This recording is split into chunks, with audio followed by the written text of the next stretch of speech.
The night air was cold, and the streets were quieter than usual. Most people had already rushed into the warmth of their homes, leaving behind only the sound of passing cars and the occasional bark of a stray dog. On the corner of a dimly lit street, a young girl of barely 19 sat huddled against a wall, her thin blanket wrapped tightly around her shoulders. Her name was Eliza, and for the past 6 months, the streets had been her home. She hadn't always been homeless. Once, she had dreams, big ones.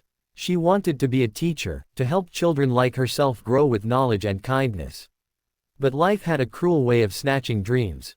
When her parents died in a car accident, she was left alone with no family to turn to.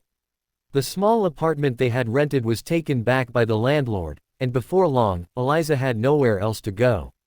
The streets didn't care about her age or her dreams, they only cared about survival. That evening, as the chill cut through her threadbare sweater, Eliza saw an elderly man sitting not far away. His clothes were torn, and his face looked tired, weary, and hungry. He was rummaging through a trash bin, desperately looking for something to eat. Eliza's heart ached at the sight. She knew that pain too well. Hunger was an enemy she fought every day, but seeing someone older, frail and trembling, brought out a compassion she couldn't ignore. In her small paper bag, Eliza had half a loaf of bread she'd managed to get from a kind bakery worker earlier that day. It wasn't much, but it was all she had. For a moment, she hesitated. That bread was supposed to be her dinner and maybe her breakfast tomorrow. If she gave it away, she wouldn't know when she'd eat next. But as she watched the old man's hands shake while he searched the bin, her decision became clear. She stood up, her legs stiff from the cold, and walked toward him. "Sir," she said softly, her voice trembling but kind. The old man looked up, startled, his eyes filled with both shame and hope. Eliza held out the bread. "Here, please, take this. It's not much, but it's fresh." The man's lips quivered. "Child, this is yours. You need it more." Eliza smiled faintly, though her stomach twisted with hunger. "I'll manage. Please, you need it." Tears welled up in the old man's eyes as he slowly took the bread with shaky hands. "Bless you," he whispered, breaking off a piece and eating it as though it was the finest meal in the world. What Eliza didn't realize was that across the street, leaning against a sleek black car, a man was watching. He had seen the whole exchange, the hesitation, the sacrifice, the kindness. His name was Adrian Cole, CEO of one of the largest real estate firms in the city. To the world, he was a ruthless businessman who built skyscrapers and fortune with an iron will. But in that moment, he wasn't a CEO, he was a man deeply moved by the sight of a girl who had nothing, yet gave away everything. Adrian had come to that part of town to inspect a new development project. His company planned to buy old buildings, demolish them, and build luxury apartments. But while he was there, he saw a reality that blueprints and numbers never showed him: poverty, hunger, survival. And then he saw Eliza, a girl who looked far too young to be living like this, choosing to give away her only food. Something stirred inside him. He waited until the old man shuffled away, whispering thanks into the night. Eliza, tired and cold, curled back against the wall, her body shivering. Adrian walked across the street, his polished shoes clicking against the pavement. When his shadow fell over her, Eliza opened her eyes, startled. She sat up quickly, clutching her blanket as if to shield herself. "I'm not going to hurt you," Adrian said gently, lowering his voice. "I just saw what you did. That was very kind." Eliza looked away, embarrassed.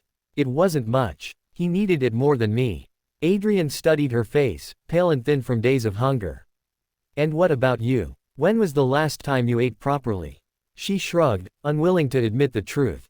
"I'll be fine." Something inside Adrian broke. He had spent years in boardrooms, dealing with contracts, profits, and power, but here was a girl who reminded him of the world outside his empire, a world of struggles he had long forgotten.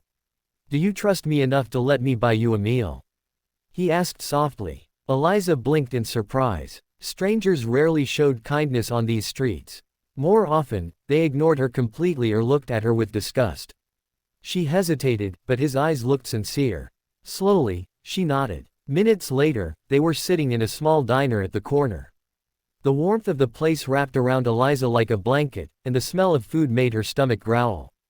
Adrian ordered a hot meal for her, a plate of roasted chicken, mashed potatoes, and soup. As the plate was placed in front of her, Eliza's hands shook. She hadn't seen such food in months. For a moment, she just stared at it, tears filling her eyes. "Go on," Adrian encouraged. She whispered, "Thank you," before eating slowly, savoring every bite as though it was her last. Adrian watched silently, his heart heavy. He realized that while he had everything, wealth, comfort, luxury, this girl had nothing, yet still had the heart to share. When she finally finished, she leaned back, her eyes shining with gratitude. "Why are you helping me?" she asked cautiously. Adrian paused. He had no answer that would truly explain the ache in his chest. "Because someone like you shouldn't be forgotten by the world. You have a kind heart, and it deserves better than the cold streets." Over the next week, Adrian couldn't get Eliza out of his mind.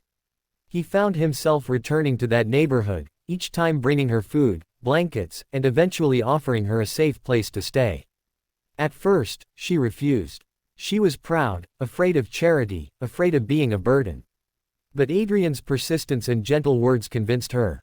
He arranged for her to stay in a small apartment his company owned. He even helped her enroll in a community college program so she could pursue her dream of becoming a teacher. Eliza's life slowly began to change.